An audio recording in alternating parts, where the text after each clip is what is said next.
Meanwhile, the European Union has agreed on a new €18 billion aid package for Ukraine. At a summit in Brussels, leaders also drew up their ninth round of sanctions against Russia. Travel bans and asset freezes are being extended. Poland's Prime Minister arrived at the summit threatening to derail the whole thing. On the table, an €18 billion aid package for Ukraine. Mateusz Morawiecki was unhappy over several other measures, but compromises were made. Everything was approved. Macro-financial assistance, money for Hungary, and on minimal taxation for companies, so-called pillar, the second pillar. So there is no need to comment the process. I think the result is most important. The EU was able to create a price cap for Russian oil globally last month to try to stop Moscow from profiteering from soaring energy prices. But this time, the leaders in Brussels were only able to pass on plans for a similar cap on gas to energy ministers meeting next week.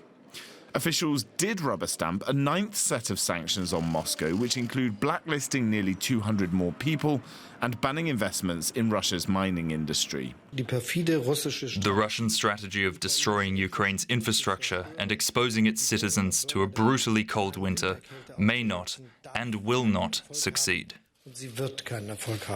The summit was overshadowed by a corruption scandal engulfing the European Parliament. One of its vice presidents accused of taking money from Qatar for favours. Here, a promise to root out corruption. As of today, I am putting together a wide-ranging reform package to be ready in the new year. This will include the strengthening of the Parliament's whistleblower protection systems, a ban on all unofficial friendships groups, a review of the policing of our code of conduct rules, and a complete and in-depth look of how we interact with third countries. The EU is winding down its business for the holidays, but before leaving, leaders decided tackling the migration crisis in southern Europe will be their priority when they get together again in the new year. DW special correspondent Aya Ibrahim is in Brussels. She's been covering that summit for us. Aya, as we heard in that report, the EU is imposing further sanctions on Russia. Tell us more. Well, we don't have the full details of that sanctions package yet, but it does seem to be a lot more targeted. We're told that around 200 Russian and military officials are set to be targeted by this, with travel bans and asset freezes. But we don't have the full details yet on that package.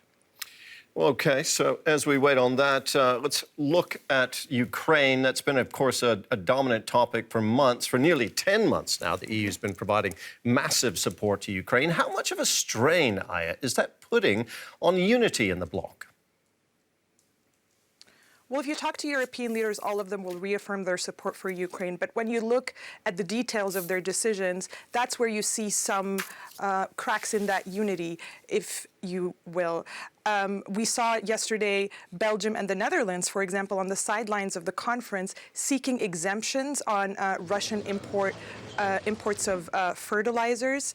Obviously, that is a sign that, the economic strain of these sanctions is perhaps starting to show in these countries. There's also that €18 billion aid package that you mentioned earlier. That itself was a difficult one to get through. I mean, initially, Hungary had vetoed that package, and it did that because the European Union was withholding recovery funds from Hungary because Hungary was not complying with rule of law clauses of the European Union. Now, a compromise was reached on that, and some funds it has been agreed that some funds will be released to Hungary in exchange for its approval of that package. But then after that, Poland came around and said, well, I mean, if Hungary can, get its way and get something that it wants out of the European Union by blocking this package, well, maybe we can get something out of it as well. And so you do see there that there is a real danger that political interest of individual countries can get in the way of action when it comes to that solidarity. But definitely when you speak to leaders,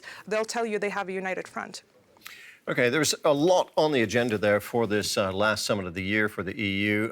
Trade among it. There have been serious trade tensions between the EU and the US. Was there any movement on that? Right. I mean, the United States, the Biden administration has been taking recent action to prop up the economy. We're talking about the Inflation Reduction Act, which it essentially encourages American companies to buy American. It would encourage them with subsidies and tax breaks in that sense. And that obviously, if you're sitting in Berlin and you're thinking, okay, well, are my car parts going to be now competitive for the United States to import? So that's caused a lot of concern here in Brussels for the European Union as a whole. And yesterday, the European Commission has now been asked to come up with concrete proposals on how to counter the effects of the IRA. Thank you very much, our special correspondent, Aya Ibrahim in Brussels.